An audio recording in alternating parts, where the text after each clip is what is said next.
Hello Taurus, and a warm welcome to your 2019 to 2020 horoscope forecast. This year, many of the outer planets are in Earth signs. And whilst Uranus has gone back into Aries for a brief period, it's going to come back into your sign and stay there from March until 2025. So one of the biggest tips I can give you in advance about this year, Taurus, is to remember that you're an earth sign, and to remember to stay earthed and grounded and real, to keep your boundaries when necessary, to say, hey, no, that doesn't work for me. I can't take on something more. I've already got enough on my plate. I won't be overwhelmed.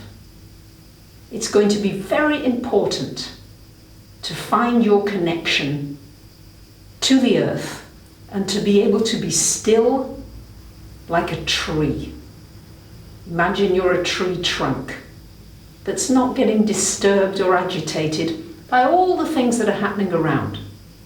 Because chances are there's going to be a lot of intensity, emotional intensity, changes in career, in work, in relationships, in finances. We're going to see it globally because we're in the midst of a very huge change, and you too are going to experience this on a personal level. So let me break it down for you. We've got these series of eclipses starting in Cancer and Capricorn that build up between now and into 2020. So on January the 6th, we've got a solar eclipse happening right up here in your 9th house, and you're going to find an activation happening because in July we get an eclipse in the 3rd house. So the 3rd and 9th houses are going to be affected. What does this mean for you, Taurus? Well, number one, it might mean that you need to take a few more risks. The 9th house has everything to do with stepping out, traveling, going beyond your boundaries, going to new places that you've never been to before, studying something new, teaching, sharing something new, networking, learning a new language. It's also going to be a really important year for developing your spirituality, your connection to the unseen. Maybe you love astrology and you want to study that more. Tarot, crystals, healing, health, nutrition. Any area that you're excited about, it's going to be a year of learning, of a stimulation of your mind, and realizing that what goes on in here largely affects what goes on externally in your life, and that the power's up here. So again, it's this earthing, it's the grounding and the stillness that will be important regularly, and also working with your mind and your mental chatter. So these are just the tips for how I'm seeing these possibilities playing out. It's a very good year for studying and learning and teaching and writing and sharing and networking and communicating. So of course, the big news is that on March the 7th, Uranus comes into your sign, where it's going to stay for 7 years. So what does this mean, Taurus? Well, Taurus, for some of you, if you're in a rut, you've got into a lot of old habit patterns, you might be shaken up. There may be some unexpected surprises because Uranus in your sign is about an awakening. It's an opportunity for re-networking, reconstructing your nervous system. Uranus rules the nervous system. So it's an opportunity for your brain, everything about you, to come into a higher consciousness alignment, to get in tune with your higher self. It can be the most wonderful aspect. Of course, Uranus can be disruptive. And change is usually quite disruptive, especially to Taurians who like their comforts, who like to know this is going to be in place and that's in place. And they just don't want to know if there's a change coming up. Welcome the changes. Know that these changes are going to bring you more joy, more happiness, more upliftment. Try to step out yourself and take more personal risks. This can be a very rejuvenating aspect. Uranus is about youthing, also rules astrology.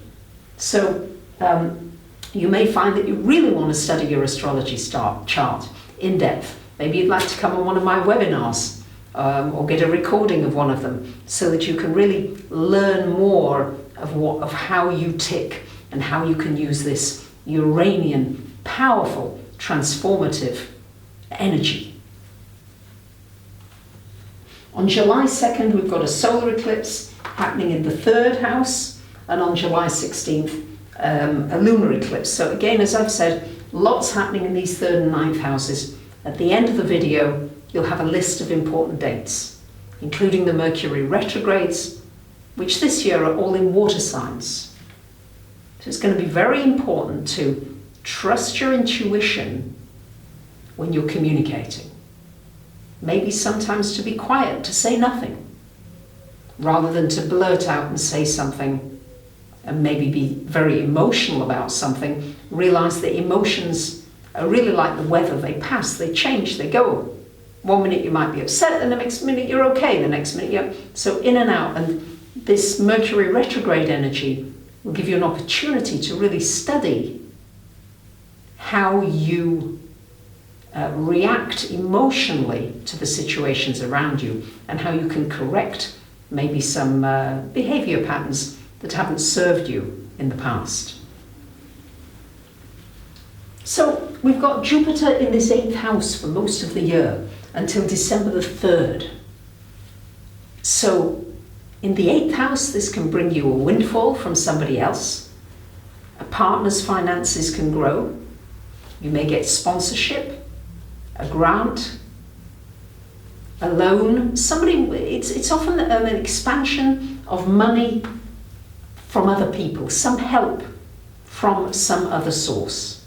It could be an individual or an organization. And Jupiter in that 8th is a wonderful time for getting into psychology and for studying anything to do with metaphysics and the unseen world. And you might be studying sexuality and what that means. And again, sexuality has everything to do with that deep connection with the earth and then lifting the energy up and connecting yourself to the heavens as well. Very exciting. And at the end of the month, December 26th, we've got another eclipse happening in this 9th house. So once again, activation happening for you to do with your mental energy, to do with taking risks, to do with maybe a new relationship, especially a relationship with somebody from a different culture, a different language to you, a different way of being. This would be the perfect time for that to happen for you. So we don't have other big retrograde energy this year, so the energy can be moving forwards. I'm anticipating that you're going to want a lot more freedom in your relationships. So the relationships may be affected in that you may have to just really, if you're feeling restricted, it may be time for an end of a relationship, or for the relationship to take a new format so that you don't feel so restricted. It's a year of liberty, freedom, breaking out, following your instincts, enjoying what you're doing, learning, and expanding out to other perspectives. Financially, well, you've got some help. Relationships might be a little bit changeable. You focus on you and getting your needs met, and then you'll find everything else will fall into place. So I wish you a wonderful 2019. You might want to have a personal reading about what this year holds in store for you. And also I've got all kinds of cards, astrology cards, posters with my paintings on. You might want to order a musical composition according to your stars. It'd be a lovely gift. You might want to come on one of my webinars doing some webinars about tips to get right into your own chart. So lots of exciting things coming, and I just want to thank you so much for sharing, commenting, subscribing. I really enjoy doing these videos, and I hope you feel the joy, the love, and the passion, and that it rubs off on you in your life. Thank you for listening. Bye for now.